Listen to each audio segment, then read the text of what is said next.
Hello everyone, and welcome to the latest video in my tutorial series. So I had a request to kind of show you some lighting and rendering stuff, so we're going to go over that today. I'm going to show you the most commonly used lights in Maya and Unreal. We're going to set up a prop render for the barrel that we've been working on, but you should be able to use this information to kind of set up the lights for a full like environmental scene if you're working on that as well. Um, so first thing is, in order to get your render window, there's this little movie clapper with an eye, which is open render view, or you can go to Arnold and open Arnold render view here. Um, and first thing you'll notice when you hit play, you get a black screen. So the Arnold renderer doesn't show anything unless you have lights in your scene already. Additionally, when you have the render view open, scrolling in and out adjusts the size of the image, not like it doesn't zoom in on your scene, on your object, or anything like that. It adjusts the size of the image inside the render pane. So it can be kind of annoying because it doesn't automatically size, and sometimes you've got to manually adjust it. Um, but yeah, it kind of is what it is because thanks, Maya. Why not? Um, so I'm just going to close that for now. Additionally, for your render settings, you'll see there's this little movie clapper with the gear, or you can go over to Windows, Rendering Editors, and Render Settings here. And I'll actually get into this a little bit later in the video. Um, so the first thing we want to do when we're setting up a prop render is give ourselves a background light. And so we're going to use a sky dome. So we go to Arnold, and then Lights and Sky Dome Light. And you'll see it creates this big sphere. And so the sky dome light turns this whole thing into a light source, with it all the light directing inward. So you can, scale it up as much as you need to encompass your whole scene. Um, and for our settings, we're just going to open the attribute editor here. And so you'll see our first setting here is our color, which pretty straightforward. Change the color to whatever you want. I'm just going to open up the render view so we can see what's going on here. And that's a pretty hefty green. So for your sky dome light, you often want to keep things to a very neutral color. You can change things, a bit depending on what you're working on. For a prop render, we want as neutral as possible. But if you are changing the light color, do remember that, depending on the color of the light, it's going to change the color and how your textures appear. Um, so let's just move this back to white for now. And so the next setting you'll see is intensity, which pretty straightforward. It's your brightness. Um, but you've also got exposure down here. And so exposure is like when you keep the aperture on a camera lens open for too long. It lets in more light, and things can kind of get a bit washed out, as you can see here. Um, so now exposure has a like exponential effect on intensity. Um, so for instance, if I put my exposure at 0 and my intensity at 1, this little icon here on your render view is a snapshot. So you can hit this and then hit down here. That's an old one I did. And we can see, okay, so this is our snapshot of just what we have right now with intensity at 1 and exposure at 0. So now if I put exposure at 1 and intensity at 0.5, Um, oh, and you'll see this didn't change. So there's this little icon down here where the camera was. It turned into an eye. So you have to clear the display.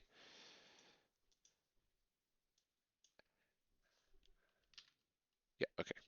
Um, and so with our exposure at 1 and our intensity at 0.5, it is the exact same lighting as with it at 1 and 0. So I'm hitting enter to change the display up to here, but literally you cannot tell the difference. Um, so additionally, if I added, if I put this to 0.25 and then our exposure up to 2, we are back to exactly the same lighting.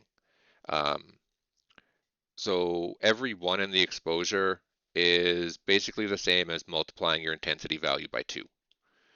Um, and so like this can be very useful when you're really tweaking and fine tuning exactly what you want. I'm going to leave it at 0 and 1 for now.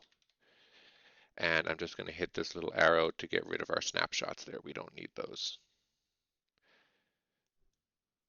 And then I'm going to size this back down a bit. Okay. So next thing you'll see down is the color temperature. And so this tries to mimic natural light. And so you see when you turn it on, it's already got kind of a little bit of an orangish, pinkish, off-white hue. And so moving the color temperature to the left is hotter. And so it kind of brings you more to like, sunset colors and then like, Martian apocalypse. Because, we're going to need that. But then you go down to the other side and it goes more to the bluish um, hues. So for like, a nighttime scene trying to capture moonlight, something like that. Um, but again, for this scene, we're using, we're doing a prop render, so I'm going to turn the color temperature off. We just want to leave this as white. And then additionally, you've got samples. And so the samples is kind of how many times the shadow rays are counted. The higher the samples you have, the smoother and less noise you will have in your render shots. But at the same time, the longer it'll take to render. So I'm going to set it to 3, which I wasn't getting a lot of noise here anyway, but it'll help us later on. I think the actual formula is it takes the sample number here and then squares it and multiplies it by the AA camera setting number in your render settings, um, which I'm sure didn't make much sense to a lot of you, but that's how it works. Um, so below that, we've got normalize, and it doesn't seem like it makes much of a difference, but that's because normalize um, changes the lighting effect based on the radius of the light source. So if you have it normalized turned on, um, the area light you don't see a difference on because there's no kind of source setting to change. Um, but as you'll see when we go into other lights, so it changes lets you tweak the shadow softness by changing the size or radius of the light itself, and it without affecting the amount of emitted light. So yeah, and if it's turned off, then the amount of emitted light is proportional to the size of the area. Um, so that might sound a bit confusing, but once we get to a point light or an area light, you'll really be able to see the difference. So we're going to leave it on here for now. And then you can choose whether or not our light casts shadows, um, which we're going to leave it on. You can change the color of the shadows if you want. And then we want to make sure we're casting volumetric shadows. Um, that kind of makes it so your shadows are kind of darker in the middle and then fade out as it moves to the outsides, just kind of like shadows naturally are. It gives a much more realistic look. Um, for the volume samples, it's okay to leave it 2 or even push it up to 3 if you want. Again, it's not a huge difference. This is definitely one of the like finer tuning things, but the higher the volume samples, the less noise that you will have in your shadows. Most of these settings for the visibility, you're not going to need for a lot of them, but one thing to keep in mind is this camera setting. This changes the visibility for the actual image or for your light itself. So as you can see, I turn it down and our background comes black, so we can't see that white background anymore, but we do keep the lighting effect and we do keep the lighting. So it's very important to be aware of this one, especially if you're doing, I find it's super useful for prop renders, but also for if you're using an HDRI and you want to take the specific lighting, but you don't want that background because it doesn't match the style of your scene or whatever. And so for an HDRI, I find the best place to get them is from Polyhaven. Um, this site is great. There's a ton of free assets, textures, models, and a massive library of HDRIs, like 700 of them. Um, and so for each of the HDRIs, you can see that it shows you the background image, and this image will be wrapped around the inside of your Skydome light. And then it also shows you how that lighting and image reflect off of different surface types. Um, so you can kind of pick and choose which one is best suited for your scene, which kind of lighting profile you like. I like this one for, a sunset or early evening scene. Um, I'm generally not a fan of the ones that have backgrounds just because even if you turn off the camera, um, the background will sometimes still show in the reflections. So I try to use ones like these pure sky ones. And so you click on whichever HDR you want. 4K, so the higher the resolution, the better. You can get like crazy up to 24K, but we're just going to go with 4 for this. And then we're going to go with an EXR format, and then we just hit download. And so we can go into our project folder that we made in the first video, go into source images, and I created a new folder here for my HDRIs. And then you just save them here. And then to apply them, we're just going to go to the color setting, and we're going to hit this little checker box on the far right. And then we select a file. And so you'll see, the lighting and color of our background changed, and our attribute editor has now selected the file node, not the Skydome light itself. And so in the file attributes, we're going to hit the folder, and then we're going to go to um, where we saved that HDRI.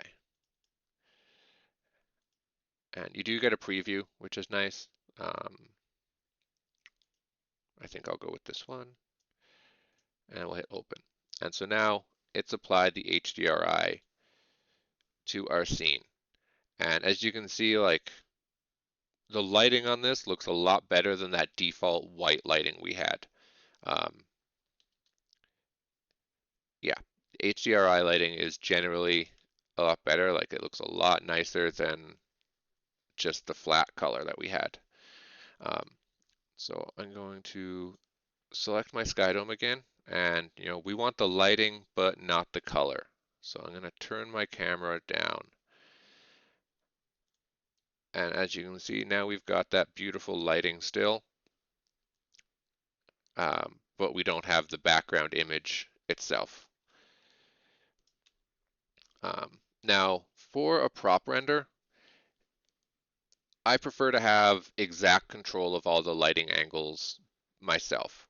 So like, for instance, because the HDR we used has the lighting coming from one side, we can actually select the Skydome and actually rotate it to adjust where our lighting is coming from.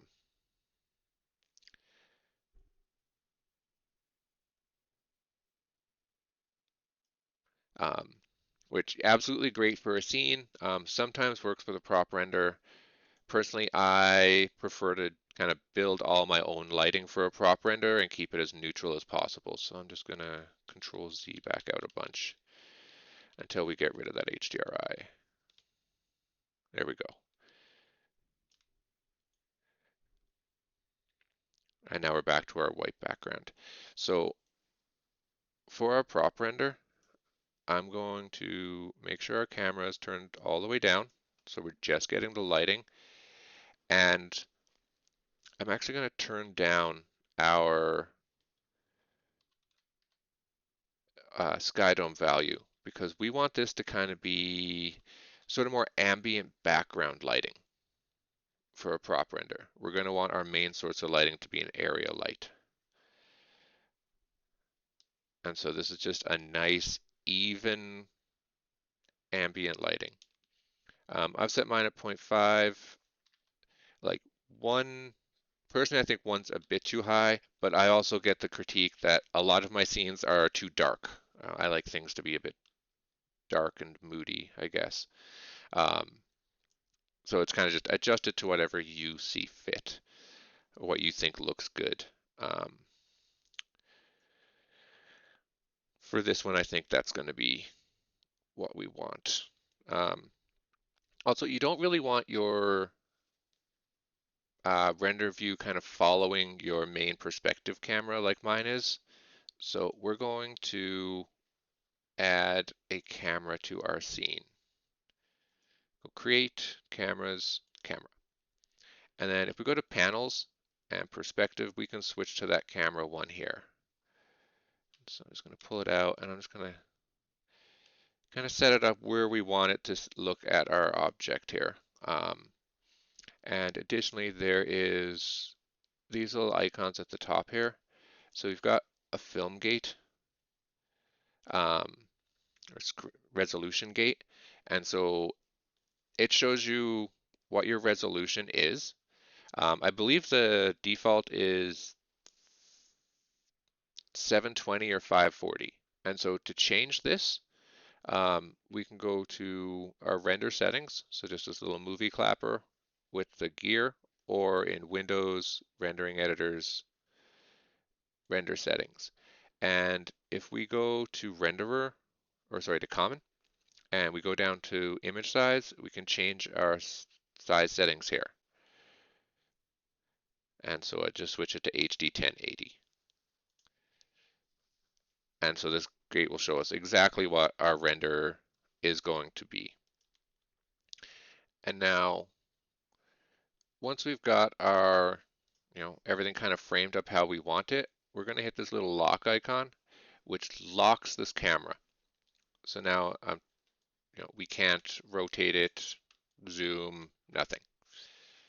And then we're going to switch back to our perspective one. Um, I don't like this camera just being named one, so I'm going to name it render cam. And now when we open up our Arnold renderer, we've got camera shape one, which this will, once we hit play, this will rename itself. Yeah, see, there is no camera one, but now we've got render cam shape. There we go. And so now no matter how much we move or what we do in our perspective, in our viewport here, we're not going to be changing our camera. Additionally, you'll see like the icon for this camera is really small, the like little marker thing. So you can scale this up and it won't change any of your camera settings. All your camera settings like angle of view, focal length, aperture size, all that stuff can be changed in your attribute editor. The actual size of this little camera shaped thing does not matter to any of those settings. It's just for so that you can see it a bit easier. Additionally, we've now got this camera and our sky dome light, and we don't really, we don't want to be able to select either of these on a regular basis when we're working with our stuff. So I'm going to create a new layer. I've selected the sky dome and I selected the camera, and then I'm just going to hit this last icon in the layer editor and create a new layer and assign selected objects. And then we're going to turn it to reference. So now we can see them in our scene, but we're not going to be accidentally selecting them when we're trying to adjust other things. So next light we're going to show you is in the create settings. and in lights, and it's directional light. And so I'm just going to pull this up. And again, the size and placement of this icon do not matter, as it creates light moving in this direction across the entire scene. Um, so let me just turn my intensity up here so you can really see it in our render. And so, the placement of the light makes absolutely no difference, as it's basically just a wall of light that's all pervasive across this whole thing. Changing the angle, you'll see, will change, how things look, or which way the light comes from. And let's make that back to even. With that being said, the placement of the light doesn't matter, but I do prefer to kind of place it where the light kind of would be coming from. It's just kind of a visual way to keep track of things a bit more.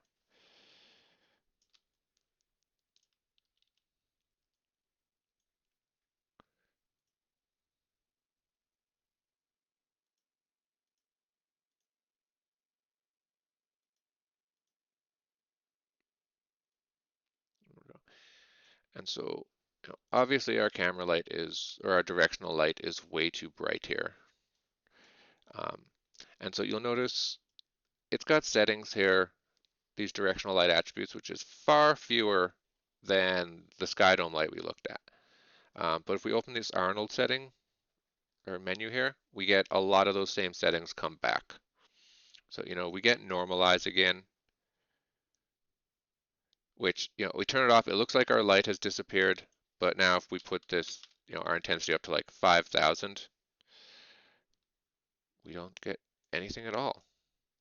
Um, which is because it works relative to the size or the source of the light, um, which for the directional light, I think might be angle.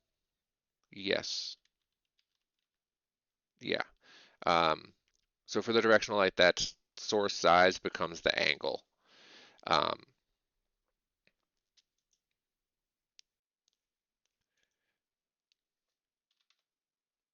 there we go. And so you can see that's with normalize on and with normalize off. But again, our intensity is up at like 5,000 here.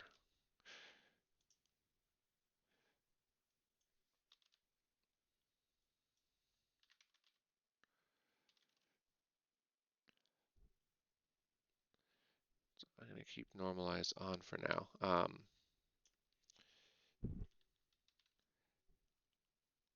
And so when you're, setting your whole scene, especially if it's an environmental scene, kind of keep in mind that your directional light is going to be like your sunlight or moonlight a lot of the time.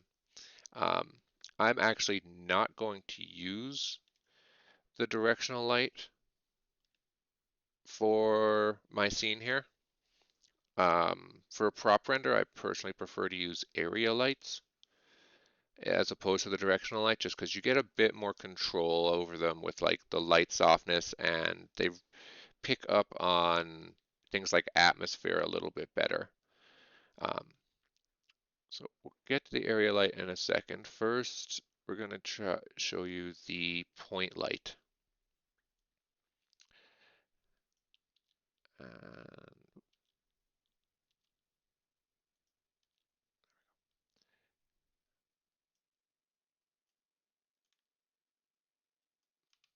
which, we can't really see anything right now. And so again, you'll notice that the setup on this one is very much the same as the directional light. Um, but you can actually see the radius setting here. So I'm going to turn my intensity up to 50. Turn off normalize.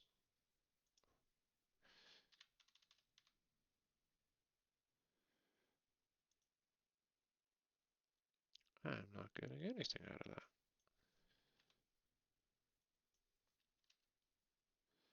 There we go.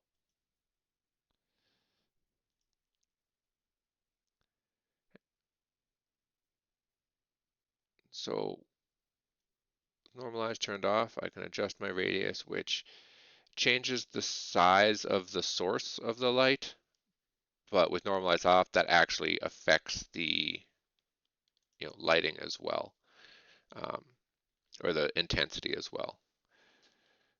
And you can see with normalize on how it makes, our numbers have to get a lot higher in order for this to actually, show up very brightly. Um, Point light is good. It's used in a lot of things, like a lot of lanterns and street lights, stuff like that.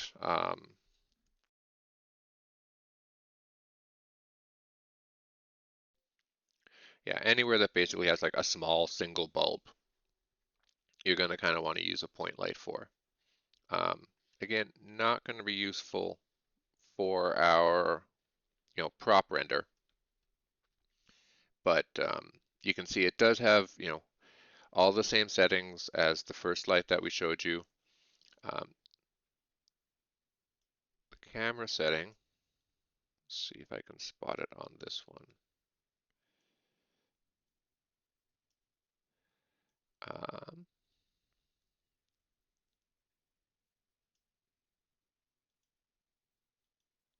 oh, my renderer decided to bug out on me. Everything decided to bug out on me, apparently. Okay, there we go. Maya just had a moment. Um,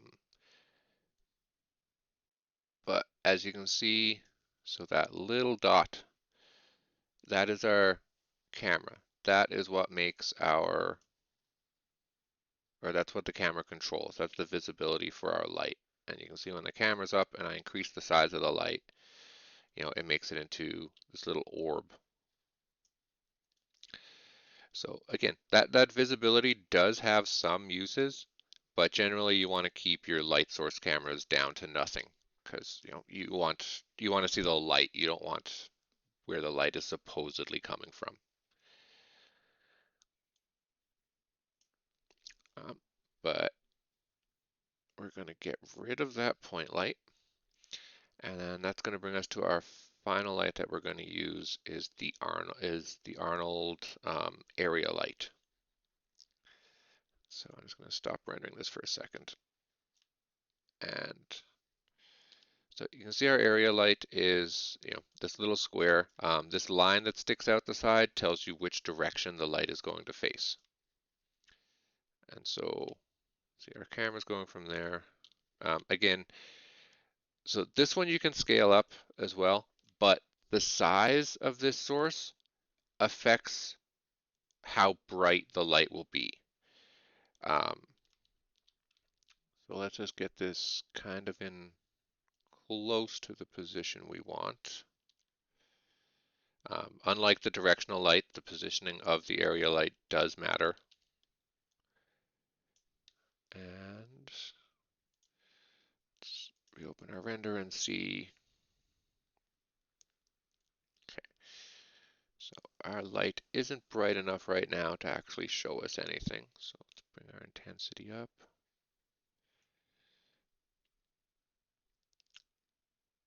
And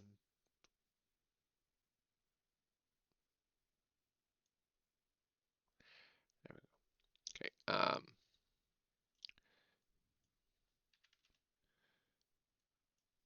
Exposure one. There we go. And so remember, using one in exposure is like multiplying your intensity by two. Two in exposure is like multiplying your intensity by four. Um, but that gets us some lighting that we can see here. And so you didn't really see much of the light when I started because my spread was all the way up. And so it means that the light is coming out like at huge angles. and making a very big cone. As you adjust the spread down, it kind of narrows the focus of that cone. You can see it gets right down to the point where you can see just like, the hard edges. So it's just basically a square tube of light that's shooting down.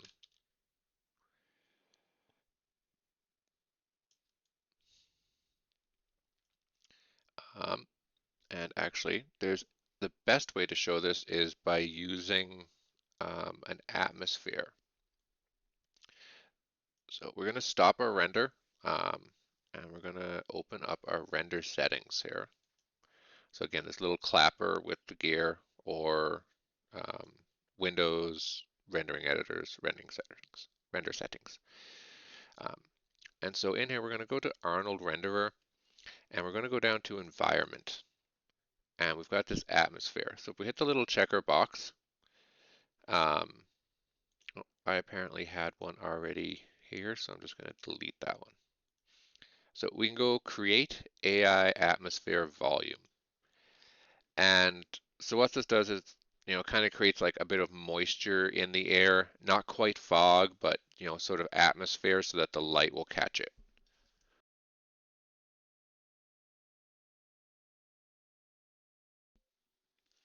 And then I'm going to close this for now, and we'll hit our render again. We'll see. Okay, so I've got 0 on my density, so let's put this up to 0.01. Oof, that is way high. But it gives us a good example. So it's not changing. There we go, 0.001. So, like you can change things like, the color of the atmosphere. Um, Attenuation makes things,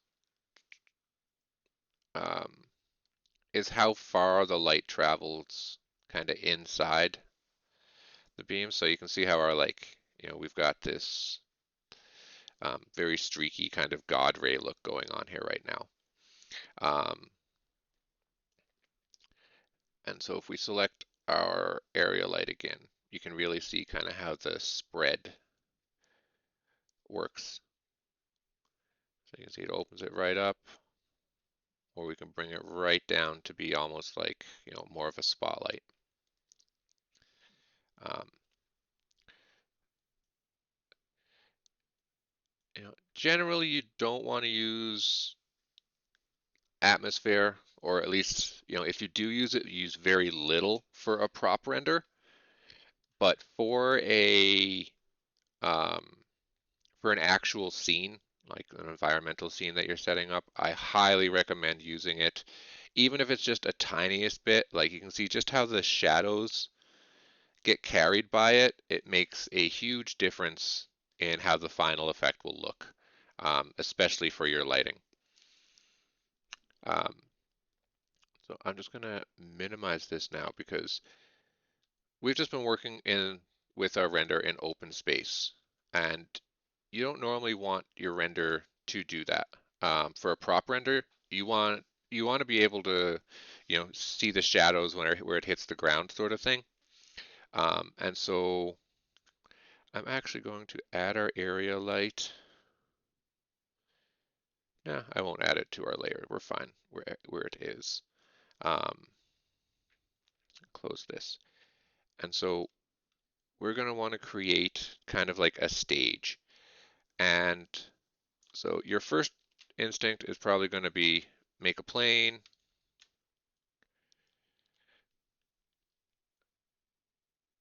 make a background, which this works okay. But one thing you'll see is,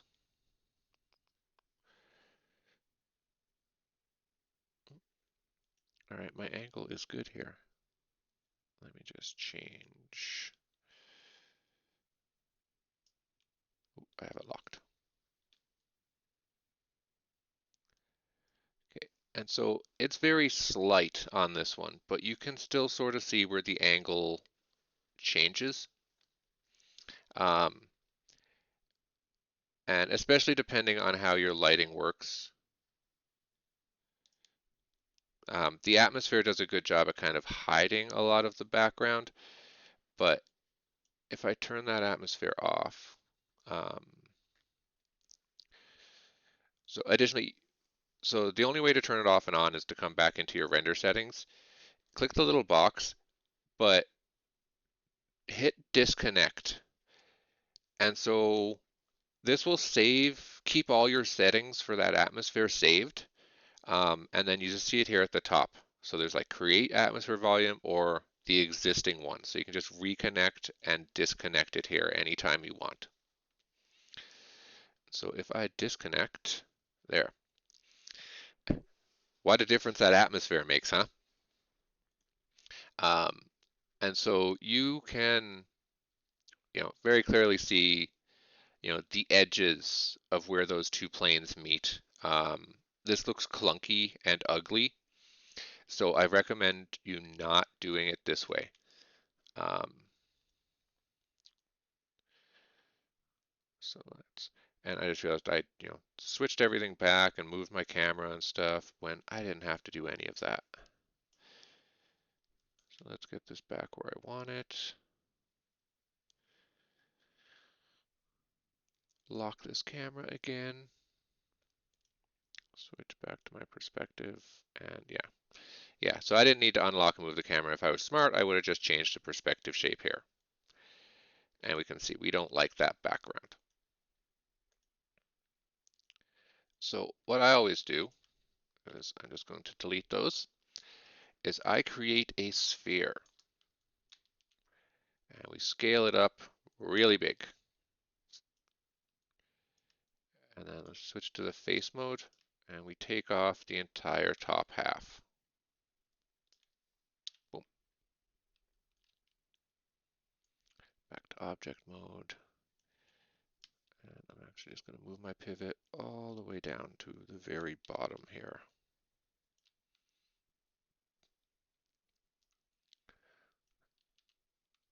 And then we're going to scale everything down just a bit,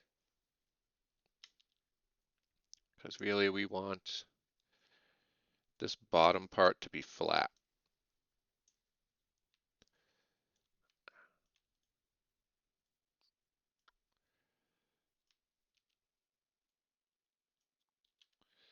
And I'm just hitting B to use soft select here. And so you can see the yellow lines are what's selected, and then as it fades out to black is how things get affected, the radius that things will get affected at, or the fall off, that's the word I'm looking for.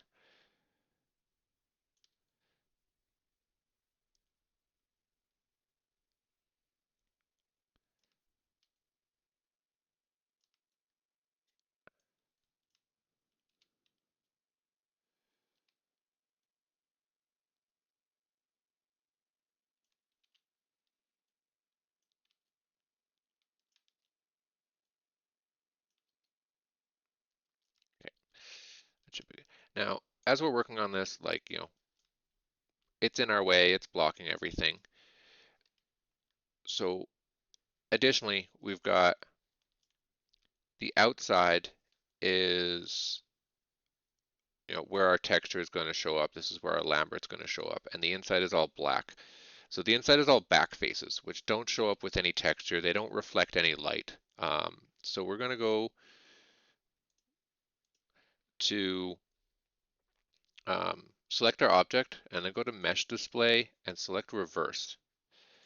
And so this flips it all inside out, and so our black is on the outside now. But it's still, it's kind of in the way. We can't really, line things up. So if we go to Display and then down to Polygons, sorry, we have to select the object first. Then go Display and down to Polygons. The top option here is Backface Culling. And what this does is it makes those black back faces invisible to the camera. So it doesn't affect anything in the rendering. It just makes it so that now we can, see what we're doing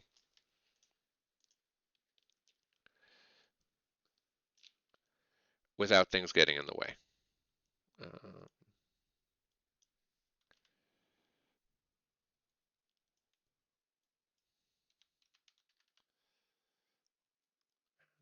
put a little bit lower. Just want to make sure that I'm not clipping through the bottom of my barrel by any means. I think we're good there. Additionally, we're going to want to add another Lambert for this new material. Um, and so I've already set up um, I actually set up an AI standard surface as opposed to a Lambert. As the AI standard surface lets us control the roughness. Um, so we can control exactly how much light is bouncing off of this. And I called this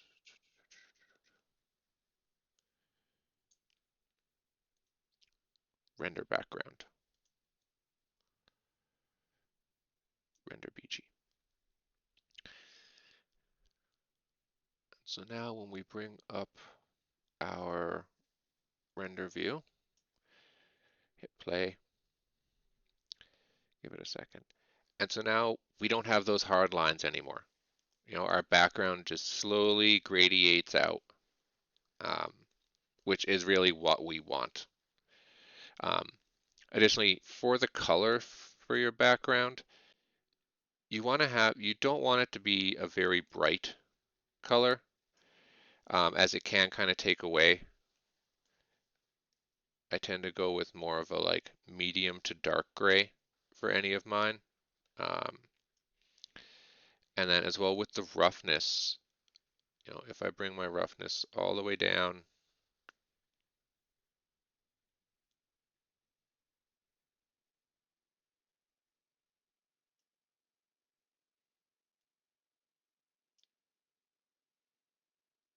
it's not showing me much change, which it should be.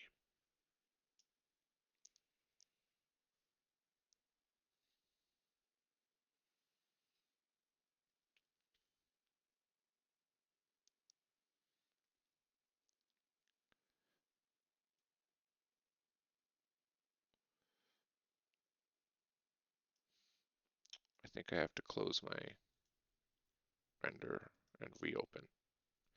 You'll notice there's a lot of times where changing a setting suddenly doesn't do anything in the renderer. So there will be lots of times where you have to like close it down and readjust or reopen it, sorry.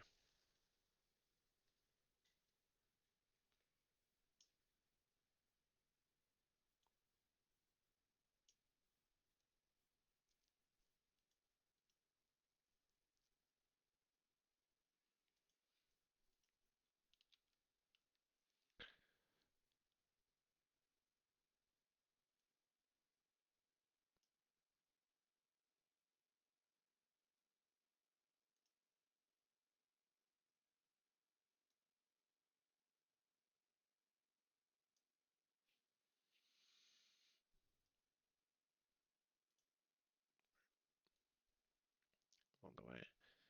All right, so now it's like a nice soft gradient. Let's adjust our light a bit.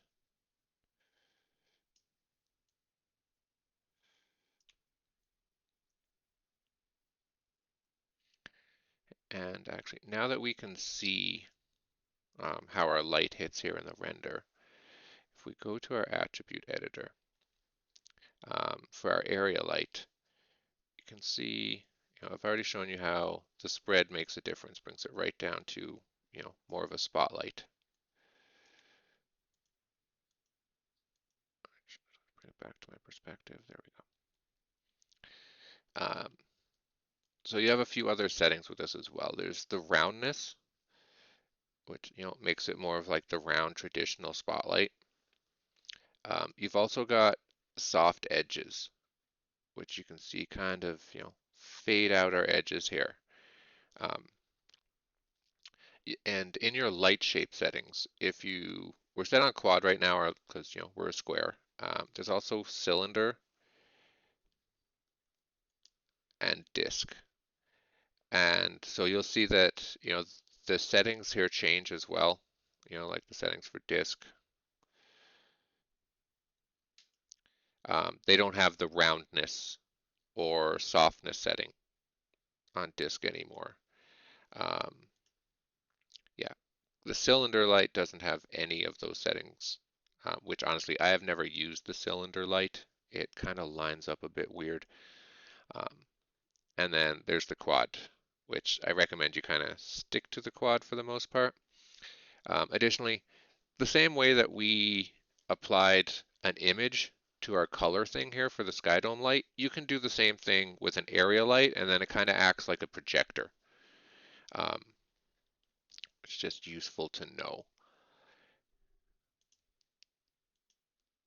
Normalize off, and then let's switch back to our render shape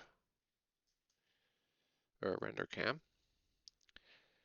and let's just tweak some of the settings. I don't want it full round. I do like having the soft edges. Put my spread up a little bit. We want some nice lighting here, but we don't want it super hard. We don't want it to look like a spotlight.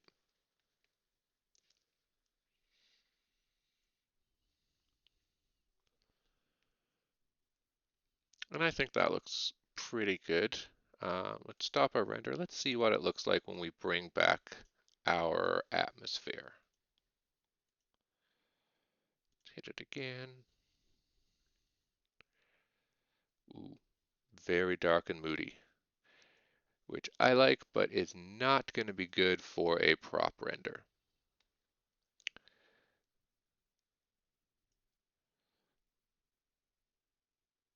But I still want to take a look at it.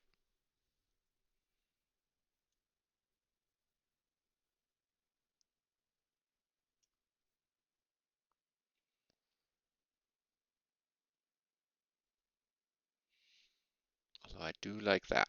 Um, so one thing to keep in mind with the atmosphere volume is put my samples at 3. Um,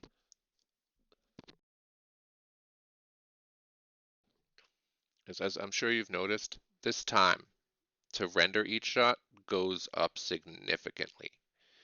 Um, so like if I hit stop and then play,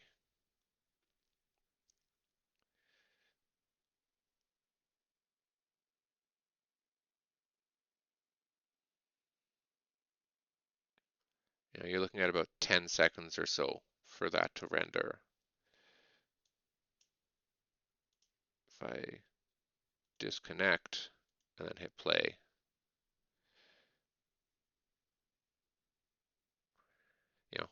half as long is what it took. So that's something really to keep in mind when you are rendering. I highly recommend using atmosphere, especially if you're doing an environmental scene of some kind. Um, but do keep in mind that like the number of samples, the higher, or adding an atmosphere takes longer for things to load. And so we're going to say this is good for our prop render here now. I'm actually going to close the lid of our barrel. We don't need that to be open.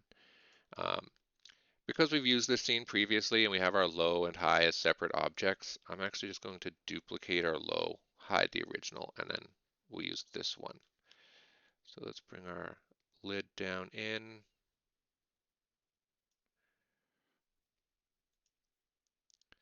And then let's just change our view just a little bit.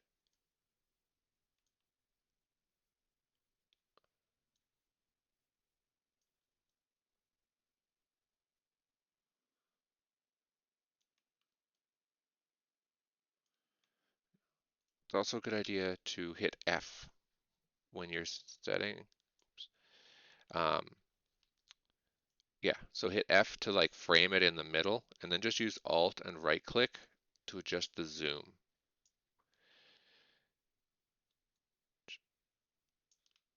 Till we get where we want.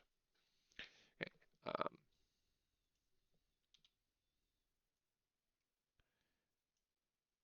And I just rotated that because I didn't like how the lines, almost lined up, but not quite. So now they're definitely different. Okay. So everything's set up for our render here. And I lock our camera again and switch back to our perspective. So if we're taking a still shot, I'm just going to hit stop here. We can just go to File and Save Image. And you can choose where you save the images to. I recommend, just use the images folder.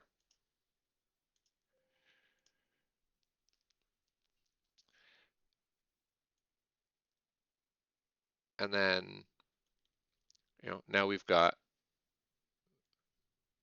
our prop render, which looks pretty nice. Additionally, I haven't messed around with any of the textures or anything, but you can, when you're setting up your render, it's all about tweaking those fine little details. So I'd recommend, adjusting the normal value, adjusting the roughness, stuff like that. I'm just going to call this good enough for the sake of time. So, that's well and good for a single shot, but let's say we want to, this is going to be a prop render, so we want to rotate this.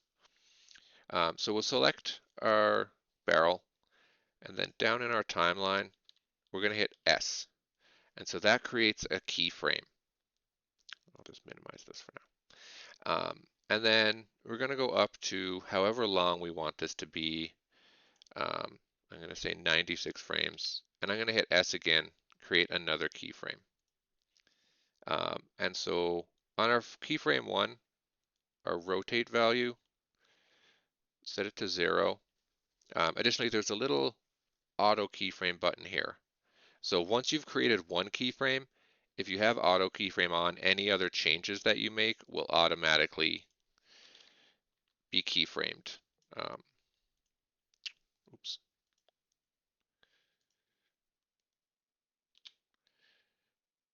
So make sure everything at our start, all our rotate values are at 0, and then we'll go to our final frame and we'll change our Y rotate to 90, or sorry, 360.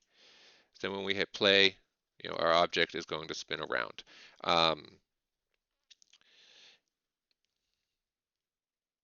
This one is actually, I just noticed, it's using an auto ease, which is fine for a lot of things. We actually don't want that for this, so I'm just going to make it linear. Yeah, there we go, not flat. Because we want um, our barrel to rotate smoothly and evenly throughout the whole clip.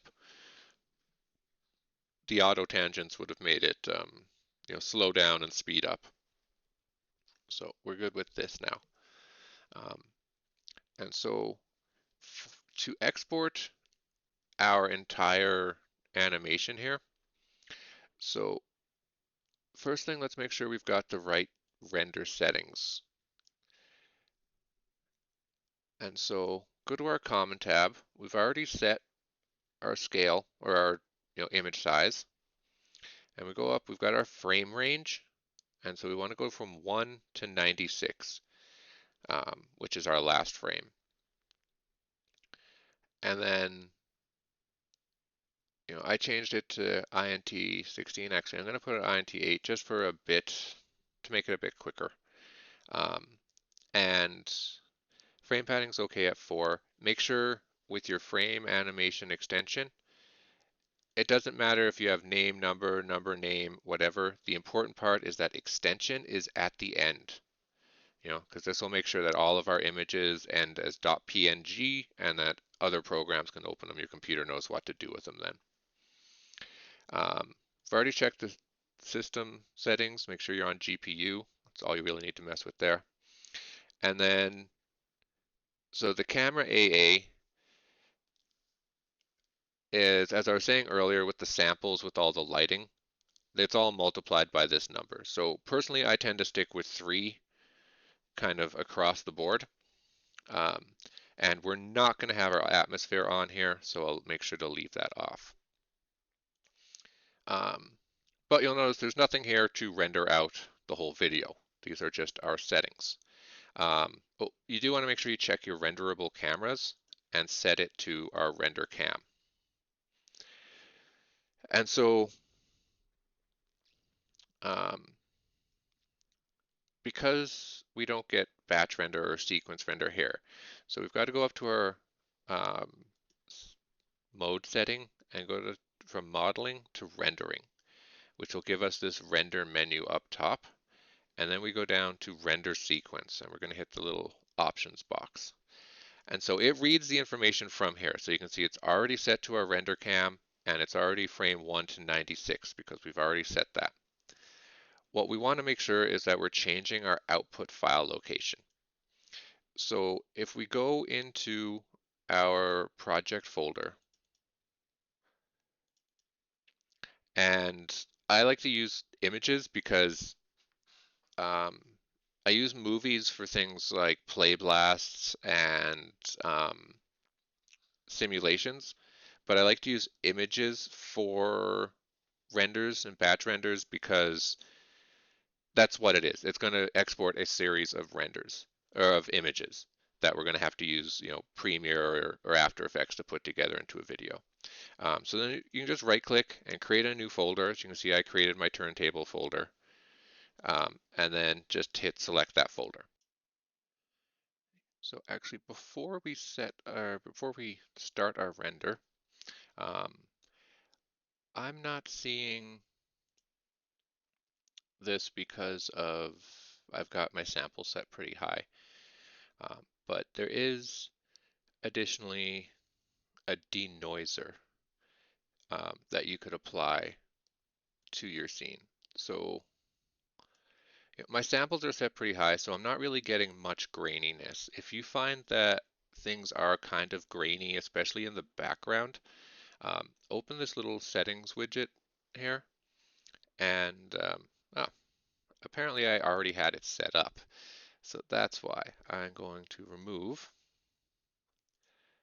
and let's just hit play here again to see.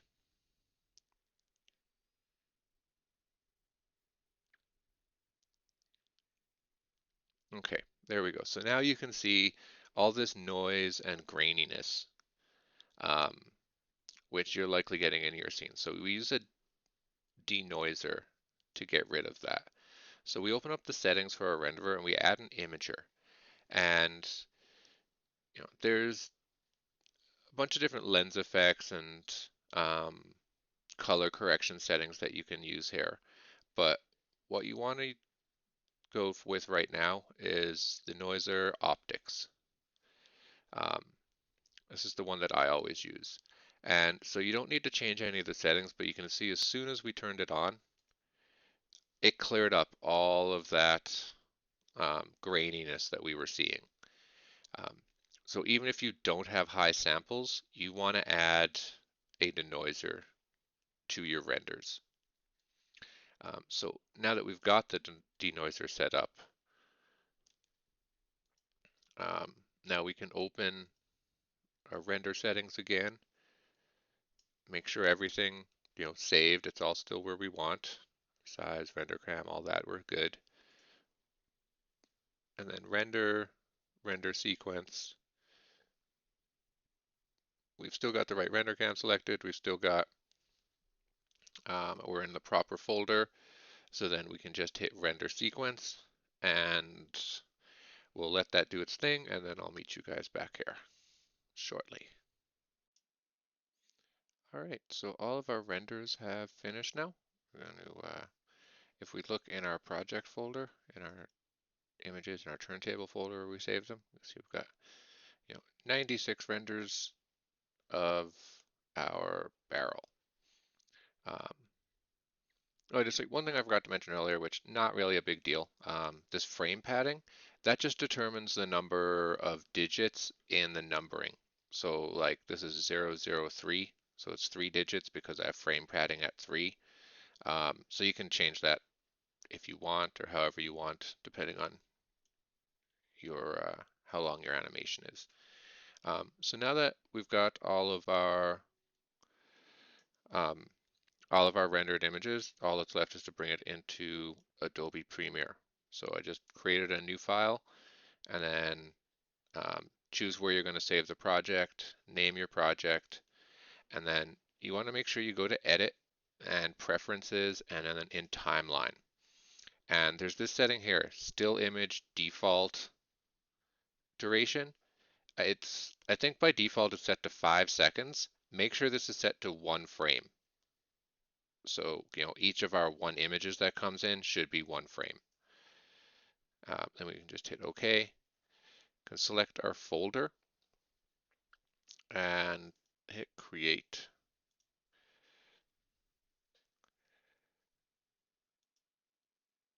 And there we go. We should have a 4 second long clip of our barrel rotating. Um, then it's just a matter of hitting File, going to Export. Actually, you don't even have to hit File. You can just hit Export. And then choose what you're saving it as, where you're saving it, and then hit Export. I recommend MP4 for your file extension and H.264 format for the encoding. Um, yeah, and then we can just hit export.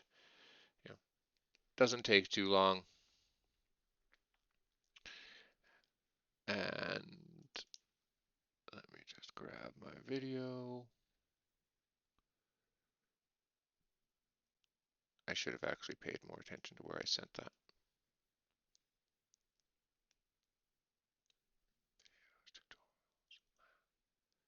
Ah,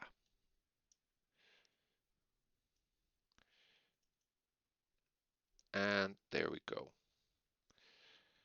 So that's it for the Maya for rendering and lighting. So now I'm going to go into Unreal Engine.